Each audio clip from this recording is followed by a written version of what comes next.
Hey guys, before we start, please don't forget to subscribe and leave a comment if you have any feedback. Let's go to the story. There's a moment when everything clicks, when you realize you were never truly part of the family you were born into. You tell yourself for years that it's just a misunderstanding, a temporary imbalance, that love outweighs resentment. But then something happens, something so stark and undeniable, that it strips away every excuse you've ever made for them. That moment came for me at Thanksgiving dinner. For years, I had been the one they barely noticed, the one who worked quietly in the background while my sister, Lily, took center stage. She was the golden child, the one my parents built their lives around. I had long since accepted that I was an afterthought, but I had never expected them to show me just how little I meant in dollar signs. Lily had always assumed I struggled. She looked at me with pity, speaking to me in careful, condescending tones, offering unsolicited advice about how I could do better for myself. I never corrected her, never bothered to explain that my business, the one she dismissed as a little side project, had turned into something far bigger than she could imagine. I had built an empire in silence, away from their judgment, away from their demands. And I had been content keeping it that way, until she went digging. It started with something small. She saw me checking my laptop between dinner courses, something I had done at countless family gatherings. I had a major client deal pending, and I needed to send a quick confirmation. But Lily had always been nosy, always been the type to pry when something didn't add up. She waited until I stepped away, then went through my laptop. By the time I returned, she had already opened my financial records. The numbers stared back at her, my 8-figure bank balance, the lucrative contracts, the transactions worth more than what she made in a year. It was all there, in plain sight. And in that moment, something in her expression changed. It wasn't just shock. It was anger. The golden child had just realized she wasn't the most successful one in the family anymore. I barely had time to react before she made it everyone's business. She carried my laptop into the dining room like it was evidence in a courtroom. With a triumphant look, she set it down on the table, tapping at the numbers. "Guess what I just found," she announced, her voice dripping with something I couldn't quite place. "Looks like someone's been keeping secrets."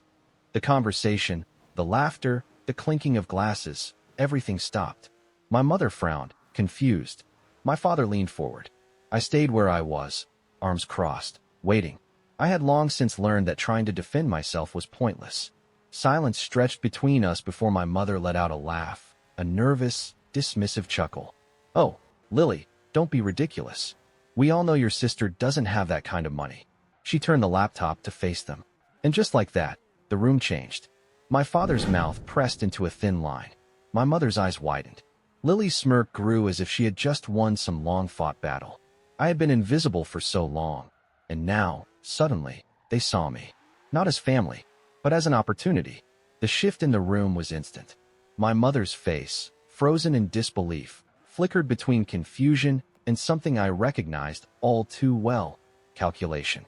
My father, always the more reserved one, leaned forward, studying the numbers on the screen like they might change if he stared hard enough. And Lily? She was basking in the attention, watching the realization dawn on them like she had exposed a great betrayal. I had spent years being invisible at that table. But now I was the center of attention. My mother cleared her throat. "I don't understand. This must be a mistake." Lily scoffed. "It's not a mistake, Mom. She's been hiding this from us. Look at these accounts. Look at these contracts. She's been sitting on millions while we've been worried about her struggling." I almost laughed at the irony. Worried? About me? They had never checked in, never asked how I was doing, and never once treated me as anything more than a background character in Lily's story. Now, suddenly, I was worth acknowledging, because I had something they wanted. I reached for my laptop, but my father's voice stopped me. "Is this true?" I met his gaze, steady, unflinching. "Yes." He exhaled slowly, shaking his head. "I just don't understand. Why wouldn't you tell us?" I almost answered. Almost tried to explain that I had learned long ago that nothing I did was ever good enough for them. I had built my business in silence because I knew, deep down, that the moment they found out, they would try to claim a piece of it. That success, to them, wasn't something to be proud of. It was a resource to be divided. But I didn't owe them an explanation. I simply said, "Because it's mine." Lily let out a dry laugh. "Wow, that's rich, literally." All these years, while mom and dad worried about bills, while I struggled with my mortgage, you just sat back and watched. I clenched my jaw. I didn't sit back and watch anything. She shook her head, her tone turning sharp. I think what she means is, she just didn't care enough to help. There it was. The expectation. I had worked for this, sacrificed for this, built it from nothing. But to them, it wasn't mine. It was a family asset that I had failed to distribute properly. My mother's voice softened, slipping into that gentle manipulation she had perfected over the years. Sweetheart, you know we've always been a family that takes care of each other. We supported you growing up. We gave you everything. Everything. They had given me the bare minimum. A roof over my head, meals on the table. But love, encouragement, support? That had always been reserved for Lily. I wasn't their daughter in that moment. I was an investment that had finally matured. I had expected the guilt trip. It was always my mother's first tactic when she wanted something. Gentle, insidious, carefully laced with just enough truth to make you doubt yourself. She had done it when I was a child, when I dared to want something for myself. And now she was doing it again. Except this time, she wasn't asking for a favor. She was demanding a share. You know we've always been a family that takes care of each other, she repeated, her voice almost soothing. We gave you everything. Everything. The word rang in my ears, hollow and ridiculous. I had watched them bend over backward for Lily, funding her hobbies, bailing her out of bad decisions, throwing her extravagant birthday parties while I got a cake from the supermarket and a card with my name misspelled in my father's hurried handwriting. They had given me nothing but the expectation that I would never ask for more. Now, they expected me to hand over what I had spent years fighting for. Lily sat back in her chair, arms crossed. So what's your plan? Just sit on all that money while mom and dad struggle. Struggle? My parents weren't poor. They lived comfortably in their house, the same one they had owned for decades. My father had a pension. My mother had savings. They weren't drowning. And Lily had never wanted for anything. She had simply expected everything. I don't owe you anything, I said. The room froze. My mother blinked. What? I don't owe you anything, I repeated, my voice even. You didn't invest in my business. You didn't help me build it.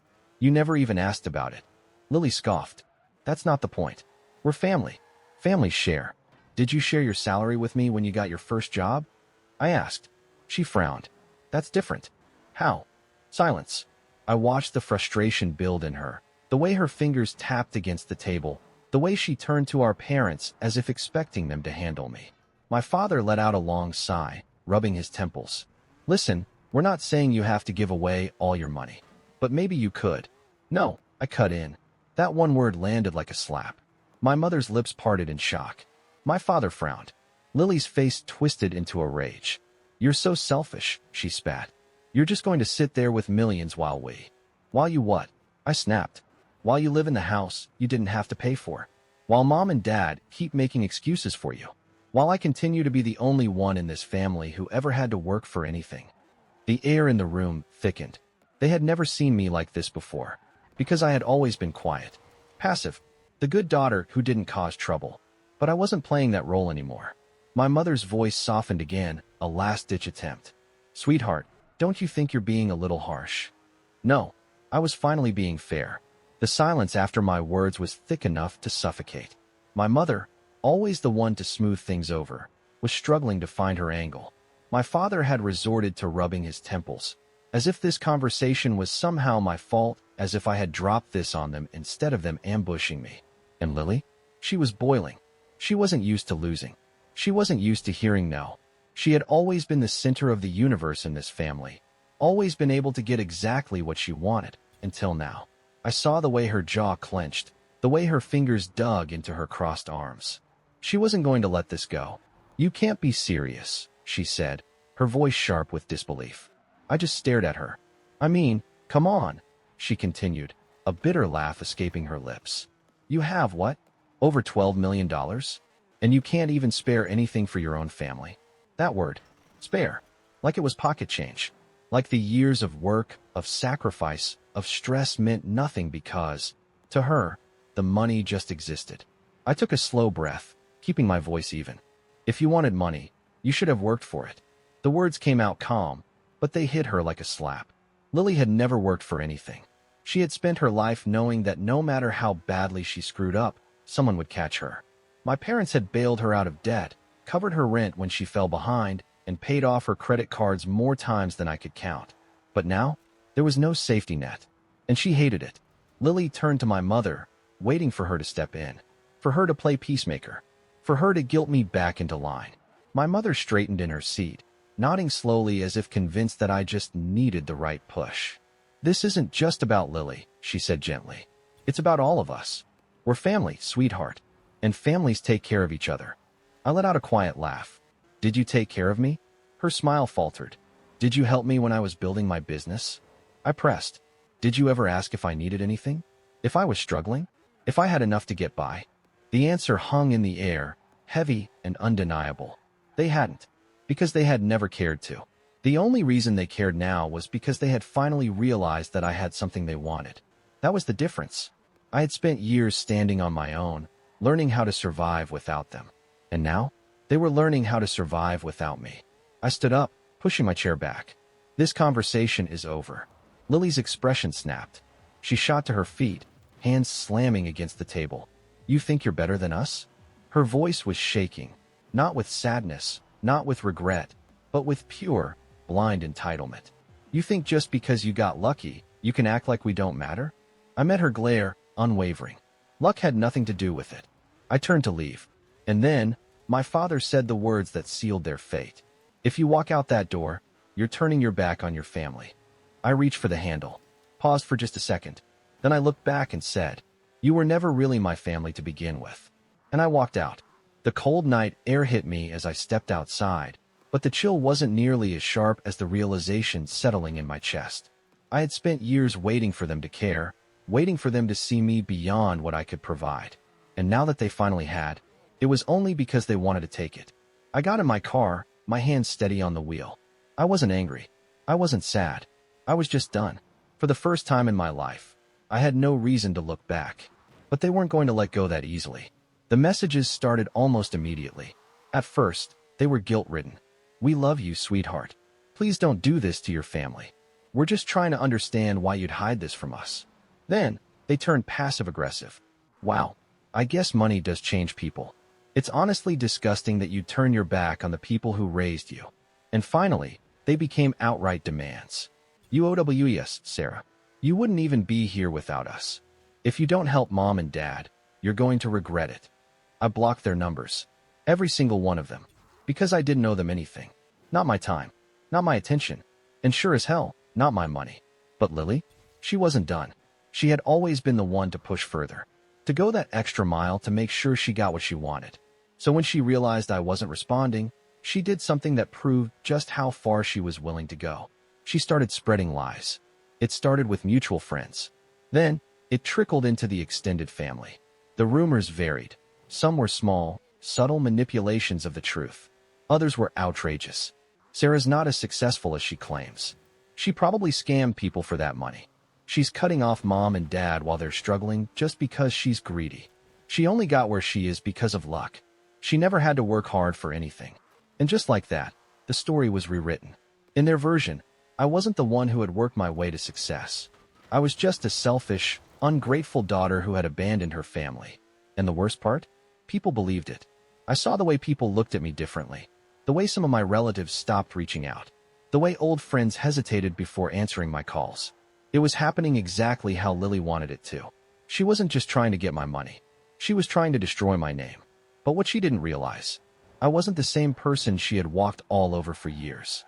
And I wasn't going to let her get away with it. Lily thought she had won. She had spent years perfecting the art of turning people against me, of twisting the truth until it bent entirely in her favor. And for a while, it worked. People believed her. They whispered behind my back, avoided my calls, and looked at me with disappointment when I ran into them. I could see it in their eyes, the unspoken judgment, the assumption that I had turned my back on my struggling family out of pure greed. But she made one mistake. She underestimated just how much power the truth actually held. I had spent my entire life staying quiet, letting them assume whatever they wanted about me, never correcting them when they dismissed me, never fighting back when they put me second, never speaking up when they made Lily's failures my responsibility. That silence had cost me everything. But now, Now I had nothing left to lose. And if she wanted a war, she was about to get one. I didn't fight back with more lies. I didn't try to defend myself from people who had already decided who I was. Instead, I went for something far more dangerous. The truth. I sat down and wrote a single message. It wasn't a desperate plea. It wasn't an attempt to win anyone back. It was a statement. A single, irrefutable record of what had actually happened. Then, I sent it. To everyone. Since there seems to be some confusion, let me make one thing clear. I did not abandon my family. I spent years being ignored, dismissed, and treated as an afterthought. I worked for everything I had without a single ounce of support from them. Now that they know I have money, suddenly I'm selfish for not handing it over. That isn't family. That's greed. If you believe the lies, that's your choice. But I will not be manipulated into giving to people who only started caring about me when they realized I was worth something to them. And just like that, the entire story changed. Lily had always controlled the narrative. But this time, she lost control. The fallout was immediate. The moment my message started spreading, the cracks in her lies started to show. People who had blindly supported her started asking questions. They started seeing the inconsistencies. And just like that, Lily's perfect little victim act fell apart. And the best part? I didn't have to lift another finger. She had destroyed herself. Lily must have felt the shift immediately. For years, she had controlled the narrative, bending the truth into whatever shape suited her best. But now, people were questioning her. They weren't just blindly accepting her version of events anymore. I could tell because the messages changed. The relatives who had once coldly dismissed me were suddenly curious. Some were cautious, testing the waters. Others were outright apologetic. I didn't know things were like that. I'm sorry if I misjudged you. Lily made it sound like you abandoned your family out of nowhere. But now I'm starting to see things differently. She had lost control of the story. And for someone like Lily, that was worse than losing money. She tried to backpedal, tried to soften the lie, make it seem like she had just been misunderstood. But it was too late. People had seen through her. And once you see the cracks in a foundation, you can't unsee them. No one was buying the act anymore. The house of cards she had built so carefully was collapsing. The silence from my parents was deafening. They had always been quick to take Lily's side, to defend her no matter what. But now, even they must have realized that this was a losing battle. I had expected them to reach out, to try and salvage what was left. But they didn't. Not a single word. Because they knew, just as well as I did, that they had already lost me. One night, I sat on my balcony, watching the city lights flicker in the distance. Eric, one of the few real friends I had, sat across from me, sipping his drink. So he said, stretching his legs out, "Think they'll ever try again?" I swirled my glass, watching the liquid catch the light. "Maybe," I admitted, "but it won't matter." He smirked. "Because you're done." I let out a slow breath. And for the first time in my life, I meant it. "Yeah," I said. "I am." Time passed. Months, then a year. Lily never reached out again. My parents never called. And for the first time, I didn't feel like I was waiting. Waiting for them to change, waiting for them to care, waiting for something that was never going to happen. I had stopped looking back. And that was freedom. Word got around that Lily was struggling. Not financially, she still had my parents to cushion every bad decision she made. But socially, she had lost the power she had once held over people. The ones who had blindly supported her before were now keeping their distance. Because once you see someone's true colors, once you realize how easily they can twist the truth to suit their needs, you never fully trust them again. She had burned bridges she didn't even know she needed. And now, she had to live with it. I heard whispers that my parents were doing the same. They weren't struggling, but they weren't happy. They had spent their entire lives choosing one child over the other. And now, the child they had invested everything in, she was drowning. And the one they had ignored, I was thriving. They had picked their side. And now, they had to live with the consequences. One afternoon, as I was leaving my office, I got a text from an unknown number. A single message. "I miss you." No name. No context. But I didn't need either. I deleted the message. And I moved on. Because the truth was, I didn't hate them. I didn't wish them pain or suffering. I just didn't care anymore. They had made their choice. And I had made mine. I was free. And I wasn't wasting another second on them.